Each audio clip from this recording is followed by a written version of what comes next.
మంచిర్యాల జిల్లా కోటిపల్లి మండలం పారుపల్లి చింత వద్ద 63వ నేషనల్ హైవే పైన బందోబస్తు ఏర్పాట్లను డీసీపీ భాస్కర్ పరిశీలించారు. సరస్వతీ నది పుష్కరాలకు ప్రయాణించే భక్తులకు ఎలాంటి ఇబ్బందులు కలగకుండా భద్రతా ఏర్పాట్లను పూర్తి చేశామని తెలిపారు.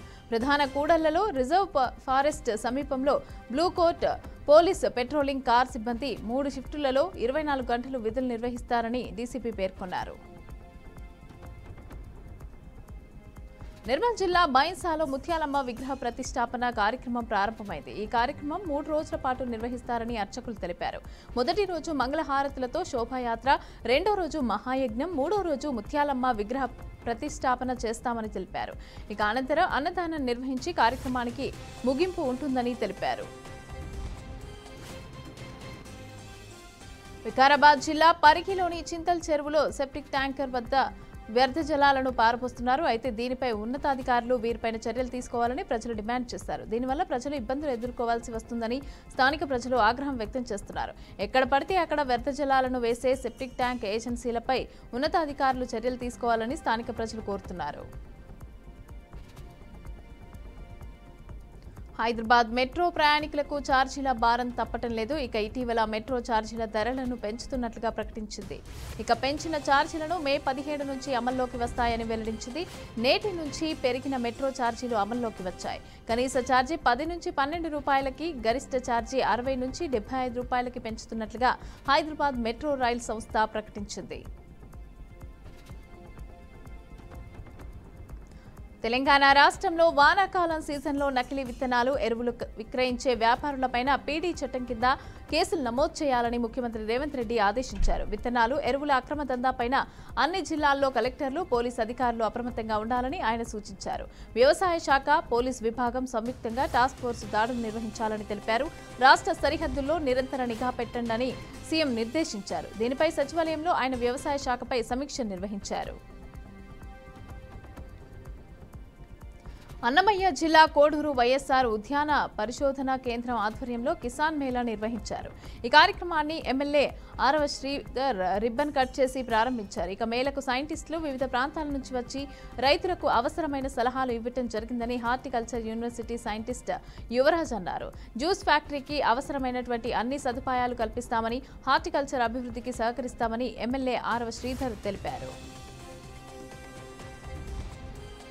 తూర్పుగోదావరి జిల్లా కోరుకొండలో గేదెలపైన ఆర్టీసీ బస్సు దూసుకెళ్లింది. అయితే ఈ ప్రమాదంలో 2 గేదెలు మృతి చెందగా మరో గేదె పరిస్థితి విషమంగా ఉంది. యజమానికి ఒక కాలు విరిగిపోయింది. ఇక రాజమండ్రి నుంచి భద్రాచలం వెళ్తూ ఉండగా ఈ ఘటన అయితే జరిగిందని స్థానికులు తెలిపారు. ప్రమాదంలో బస్సులోని ప్రయాణికులు సురక్షితంగా ఉండటంతో అంతా ఊపిరి పీల్చుకున్నారు. బాపట్లలో సింధూరు విజయవంత ర్యాలీని ఘనంగా నిర్వహించారు. పట్టణంలోని చీలు రోడ్డు సెంటర్ నుంచి జమ్ముపాలెం ఫ్లైఓవర్ వరకు కూడా జాతీయ జెండాలను పట్టుకుని నినాదాలు చేస్తూ ర్యాలీ చేశారు. ఈ నిరసనలో ఎమ్మెల్యే వేగశన నరేంద్ర వర్మ, అదేవిధంగా మాజీ సైనికులు, మున్సిపల్ అధికారులు, బీజేపీ నాయకులు పలువురు పాల్గొన్నారు. పరిశుభ్ర రాష్ట్రంగా ఏపీని తీర్చిదిద్దాలనే ఉద్దేశంతోనే రాష్ట్ర ప్రభుత్వం ప్రతి నెల 3వ శనివారం స్వచ్ఛ దివాస్ కార్యక్రమాన్ని నిర్వహిస్తోంది. అయితే ఈ కార్యక్రమం కడప జిల్లా వేంపల్లిలో కనిపించడం లేదని స్థానికులు మండిపడుతున్నారు. అయితే చెత్తతో నిండిన రోడ్లను పులివెందుల నియోజకవర్గ కాంగ్రెస్ పార్టీ ఇన్ఛార్జ్ మూలంరెడ్డి, తులసిరెడ్డితో కలిసి చెత్త ఉన్న ప్రాంతాలను శుభ్రం చేశారు. ఆపరేషన్ సింధూర్ విజయవంతం కావడంతో మంత్రి సవిత ఆధ్వర్యంలో తిరంగ ర్యాలీని శ్రీ సత్యసాయి జిల్లా పెనుకొండలో నిర్వహించారు. ఎన్టీఆర్ సర్కిల్ నుంచి తెలుగు తల్లి సర్కిల్ వరకు ర్యాలీ చేశారు. అనంతరం సవితమ్మ అమర జవాన్లకు నివాళులర్పించారు. ఆపరేషన్ సింధూర్ని విజయవంతం చేసిన భారత సైన్యానికి కృతజ్ఞతలు తెలిపారు. ప్రాణత్యాగం చేసిన వీర జవాన్లకి పూలమాలలు వేసి శ్రద్ధాంజలి ఘటించారు. రాష్ట్రపతి ద్రౌపది ముర్ము 2023వ సంవత్సరానికి జ్ఞానపీఠ్ పురస్కారాన్ని ప్రముఖ కవి, సినీ గేయ రచయిత అయినటువంటి గుల్జార్కు సంస్కృత పండితుడు జగద్గురు రామభద్రాచార్యకు అందజేశారు. హిందీ సినిమాల్లో గొప్ప గేయ రచయితగా పేరు తెచ్చుకున్నారు. ఇక అద్భుతమైన ఉర్దూ కవుల్లో ఒకరిగా పేరుంది. అనారోగ్య కారణాలతో ఈ కార్యక్రమానికి గుల్జార్ హాజరు కాలేకపోయారు. ఇక 75 ఏళ్ల జగద్గురు రామభద్రాచార్య చిత్రకూటంలోని తులసి పీర్ వ్యవస్థాపకుడు.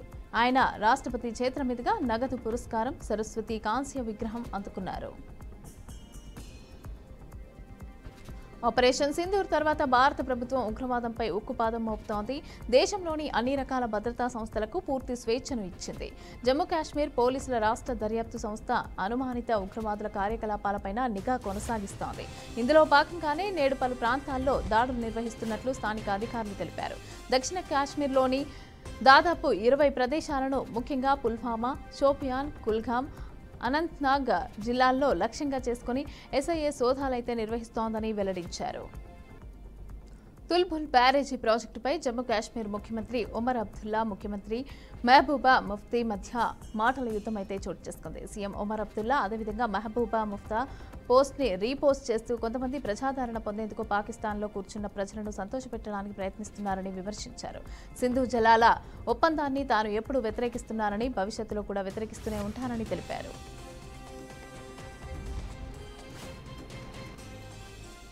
వలసదారుల బహిష్కరణ కేసులో అమెరికా సుప్రీంకోర్టు ఇచ్చిన తీర్పును అధ్యక్షుడు డొనాల్డ్ ట్రంప్ ఖండించారు. ఇక దేశంలో అక్రమంగా ఉంటున్న వెనెజులాకి చెందిన గ్యాంగ్ను బహిష్కరించేందుకు కూడా ట్రంప్ చేస్తున్న ప్రయత్నాలకు సుప్రీంకోర్టు అడ్డు తగలటంపైన ఆయన తీవ్రంగా స్పందించారు. వారిలో అనేక మంది హంతకులు, మాదక ద్రవ్యాల వ్యాపారులు, నేరస్తులు ఉన్నారని మండిపడ్డారు.